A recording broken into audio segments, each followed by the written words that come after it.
Basically, I was starting to go through those aspects of ensuring that somebody could recover my body. That's how bad it was. But during that time, I was starting to think like, all right, you need to make sure that, some form of ID. Let's put some indicators on a tree in case you do go down. Search and rescue could find you. Recover my body.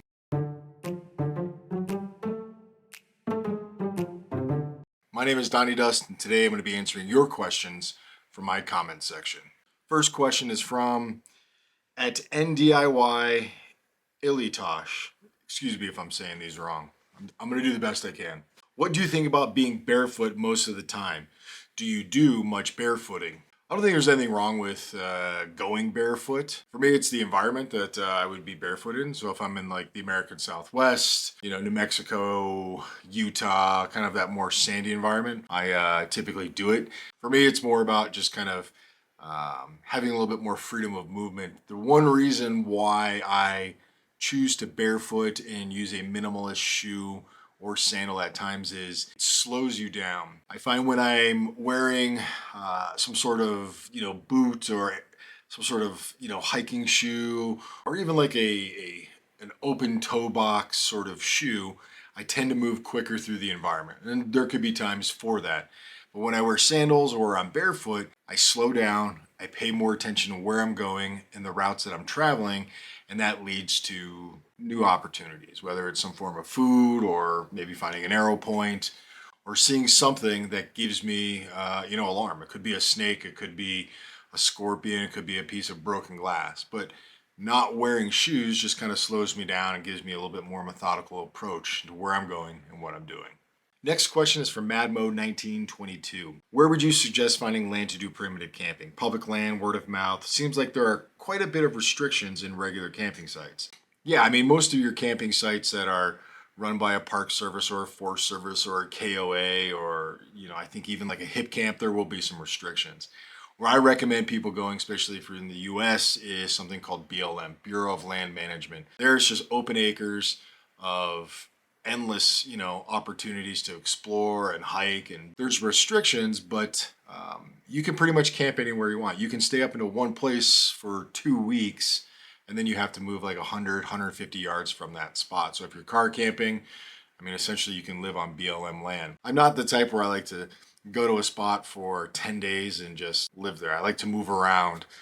That's that kind of earth roamer sort of mentality. Go from one place, see what resources are there. If there's nothing there, then I'm moving on to another. BLM, national parks, national forests, state parks are all great opportunities. Private land, you just got to make contacts, build some rapport with somebody, explain what you want to do, whether you're looking to film it or just practice your skills or just live out there remotely. Bottom line is try to build those relationships with people that do have large swaths of private land, and then make sure you just follow the rules and regs on whatever national forests or national parks, state parks, or BLM that you choose to do your primitive camping on.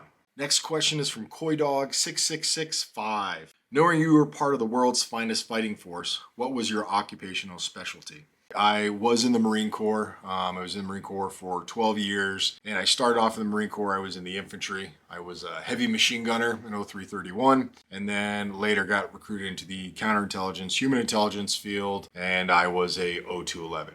Two different jobs, which is kind of common for many Marines to do a lat move at a latter portion in their career. Next question is from @column_Ashman7196. What is the best shelter to make and the worst shelter for survival? I think the worst shelter for survival is the one that you don't make. If you're at that point and you have to build some sort of shelter for your personal survival or maybe your family's survival, whatever that case may be, you have to do something. So if it's raining, building something that protects you from the rain. If it's snowing, building something that can hold in your body heat, block the wind, and block snow falling on you. If it's hot, building something that creates a lot of shade and you can lower your body temperature. A lot of people stick to this is the shelter that you have to build. This is the only way you can do it in these specific environments. And I don't live by that philosophy. I always say what you need to focus on when it comes to building shelters is you creating protection. That's essentially what a shelter is. A shelter is not a home. You're not living in it. You're building a shelter to protect you from the elements. You're building a shelter to protect you from any potential hazards that could exist outside that shelter. Next question is from A-Raw, and it looks like a smiley face thing. I'm not really sure what it is. What was your life before you built a profitable channel? What was your most struggling point and how did you get out? I do make overnighter videos and they generate maybe $1 revenue for dozens of hours of work. Love your channel and philosophy. It's a great question. And so I think a lot of people see somebody with maybe 1 million subscribers on YouTube and think that they're making buttloads of cash. I can tell you that's not the case. I wish it was. My YouTube genre or my YouTube stuff that I deliver is very small in the grand scheme of what interests people.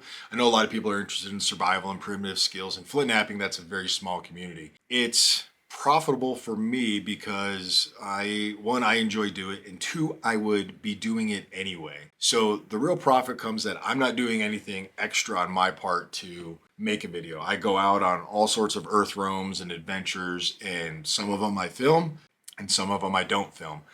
I've chosen over the years since really 2017 to push record and provide a form of education and a form of entertainment. And it's also important to note, like, I don't have sponsors. I don't do a lot of, like, this video is brought to you by whatever. That's not really my thing. I think it's important if you're looking to put content on YouTube, just make sure it's your authentic you. You're not trying to fabricate anything. You're not trying to create a false narrative. Don't be discouraged. Focus on why you're actually out there in the bush. And that's what I always keep in the back of my mind. I'm not out here to create all this YouTube content to become a millionaire. I'm out here to educate people and teach people, show people some of these lost skills that they've just kind of gone away. And I know I make content that is not the most entertaining when it comes to flint napping. Not everyone in the world wants to see it, but those who want to watch, they show up, they watch, and I appreciate them for watching. They're there to learn, and that's really my target audience. Next question is from @Jake M3W3F. Any real survival situations like ones where you on death's doorstep? Yeah, I mean, I've had a couple scenarios out in the bush where it's been pretty serious. I mean, I think if you find yourself out in the woods a lot and you're hunting or hiking or doing whatever, you're going to come across scenarios. But I do remember one time out in the Utah deserts, I basically almost died of dehydration and hard sun exposure. You know, long story short, I was looking for a spring for my buddy who was going to be guiding a class into these canyons. So I dropped in from the head of the canyon to locate the source of the spring to ensure that it was there. And when I got to it, it was completely dry. So I went back up the canyon, and as I was going back up, the heat intensified. It was bouncing off the rocks. It's like walking in like a 250-degree oven. Climbed my way out of the canyon. Once I got to the top, I started to get that tunnel vision, just that small black hole closing in and around me. I was vomiting. I was kind of like stumbling around. I knew I was going downhill pretty quick. And eventually I found like a little bush with some shade, sat in that shade for a little bit and just kind of had to, Marine Corps up at that point and just move my body from point A to point B, shade to shade, over a period of like 3 miles till I could get back to my truck. But during that time, I was starting to think like, all right, you need to make sure that your wallet is out, some form of ID. Let's put some indicators on a tree in case you do go down, search and rescue could find you.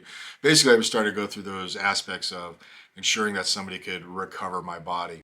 That's how bad it was. And I will caveat in this whole thing, having been in that canyon before and thinking there was a spring at the bottom, as soon as I, got down there and found out that there was no water, I should have turned around and went back. I only had a small amount of water with me, and I consumed it probably even before I got to the canyon. Yeah, it was in kind of, my mentality was making sure my body could get back to my loved ones, but I hadn't given up, and I was just moving from point of shade to another point of shade, resting, vomiting, tunnel vision, breathing heavily, till eventually I was able to, make it to my truck over, I don't even know how long it was. It seemed like it was 7 to 8 hours. And then once I got to my truck, I had a little bit of Gatorade in a bottle. I drank it down, immediately threw it up. So I crawled underneath my truck just to calm down and be in a solid form of shade. I did that for about maybe 30, 40 minutes and then got in my truck, turned it on. When I was able to kind of regain composure and my heart wasn't like completely pounding, and I was able to drive myself out. That's the reality of doing what I do out in the bush. That's when survival becomes a mental game. There was a lot of physical challenges in it, but I knew I could lay here died. I could prepare myself so a search and rescue could find me. And I was doing that, but I was also saying, you're not over yet. This isn't done. Let's keep walking. You can get there. And away you go. Next question is from at Mia Roder Dewallo. Have you done any stick and poke tattoos on yourself? And I was also wondering if you ever made ink from ash before. Yes, most of the tattoos on my hand are stick and poke, and I will be doing a video once I punch down to the Chihuahua desert, because there's a lot of great plants out there that work well for ink. So I have done many of my hand tattoos, the ones on my legs, the ones on my feet and ankles. Those tattoos all have different meanings, from a family tree, life's journey, the division of life and death, my son's zodiac signs, my 4 dots for my mental, physical, emotional, and primal well-being. Thumb chevrons, they point towards me to remember myself and to take care of myself, my well-being. And then these chevrons point in a forward direction, always looking forward, always looking for advancement in my own self, as well as trying to create an atmosphere that advances others.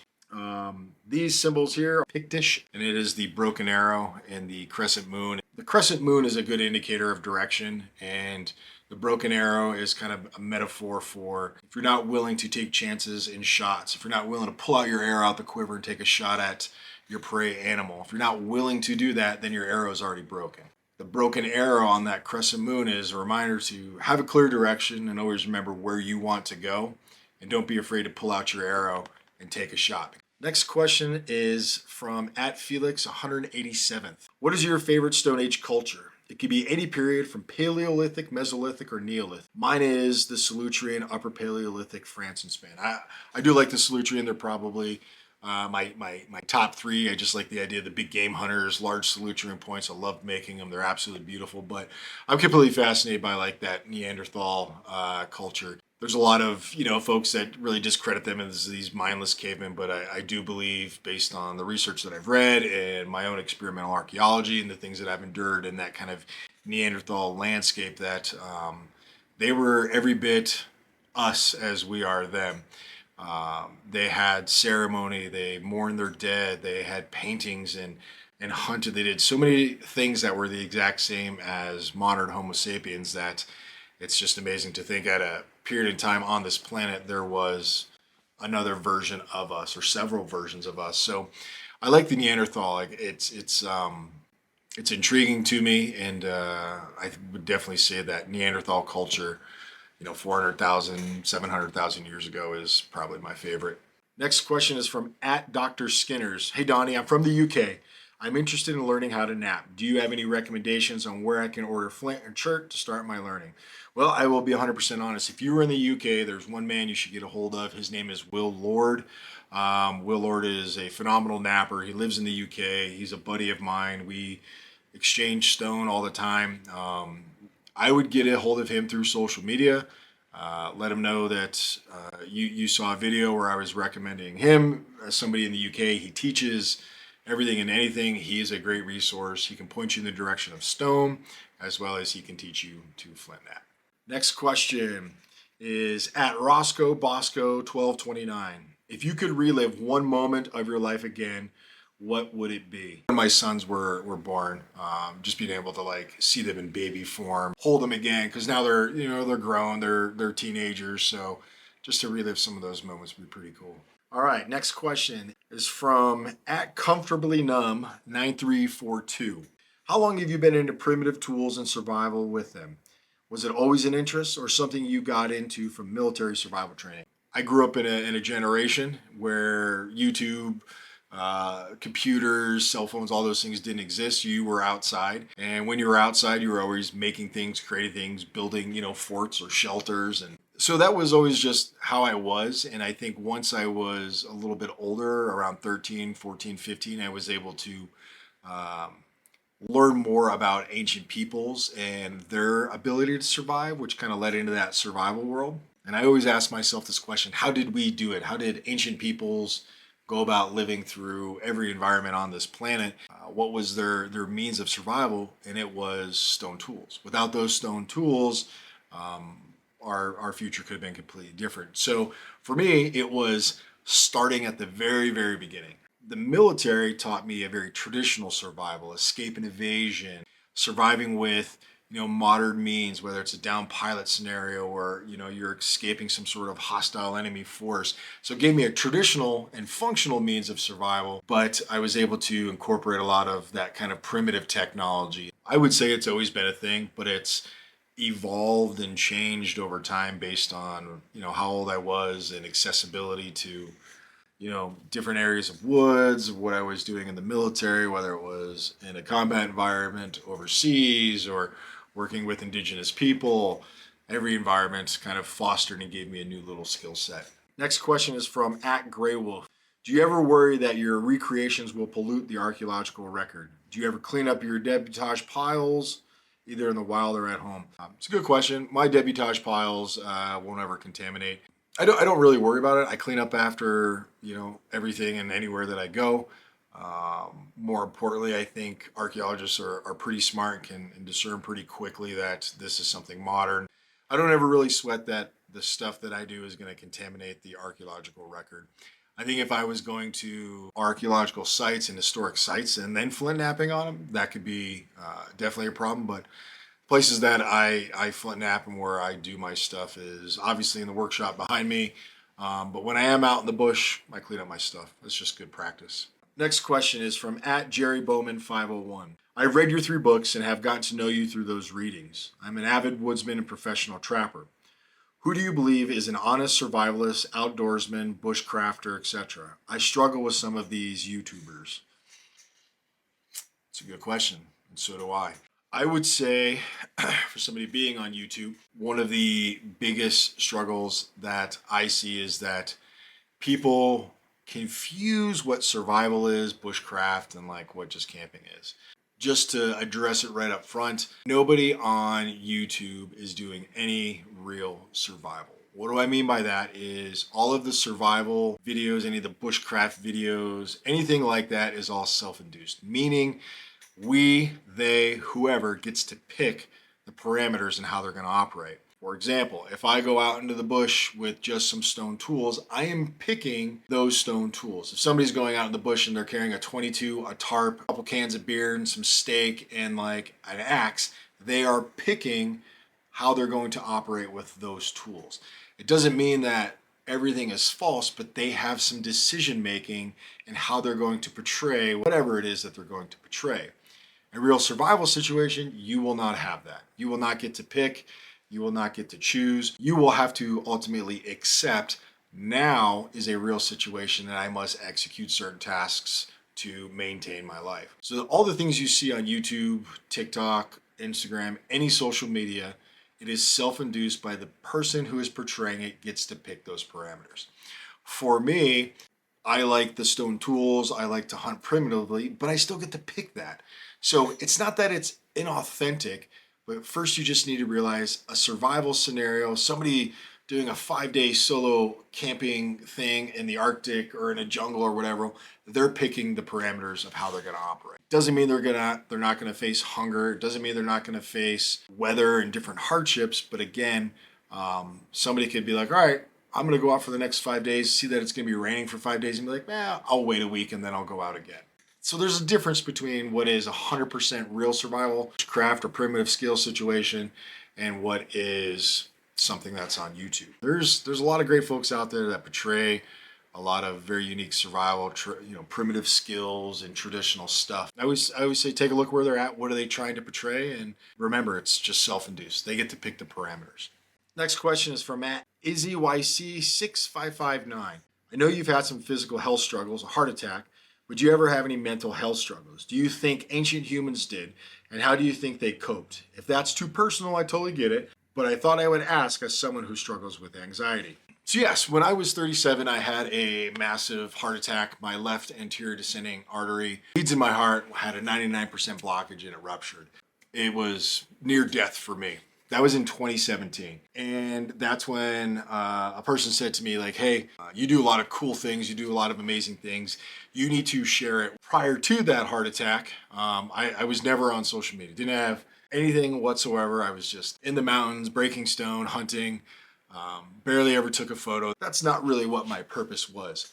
So that person said I should start to share, and I started to share. And from that heart attack, it just, it never impacted me mentally.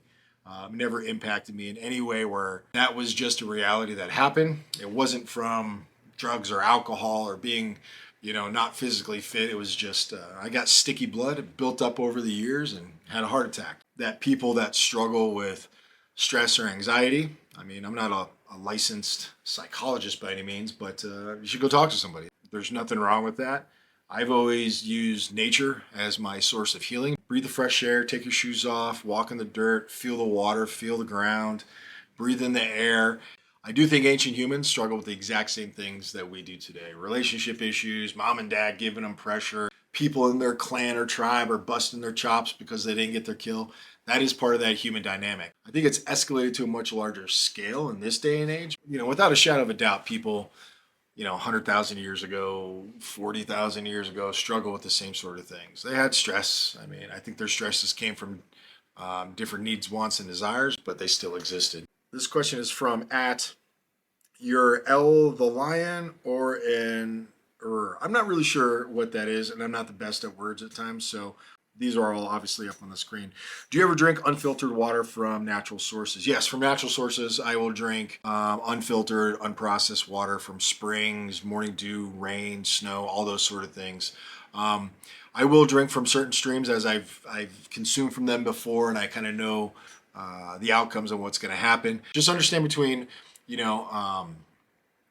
what is filtered water and then what is purified water. Filtered is you've basically removed the particulates. You're not getting the pathogens, the microorganisms that could exist in the water.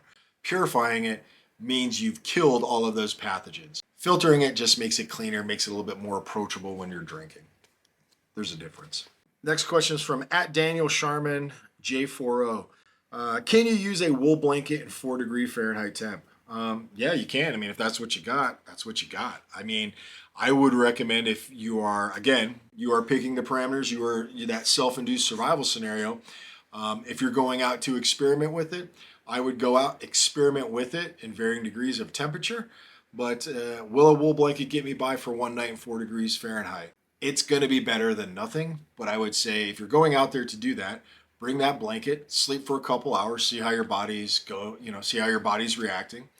If you're getting negative effects, have some sort of emergency kit off to the side, or maybe it's a wool blanket, 4-degree temps, and then maybe another blanket off to the side if things start to go sour. You always want to kind of have a backup plan if you're looking to experiment with what your body can endure and how well a piece of gear is. That's pretty darn cold, but a wool blanket is better than no wool blanket. Just make sure you got a backup plan if you're looking to do that sort of experimentation in those cold temps. And then the last question is from Walter McQueen 161. Do you ever carry a shepherd sling? Yeah, I mean, there's times I carry a shepherd sling. The unique thing with a shepherd sling is I don't carry them as much anymore, but I used to wear them as belts.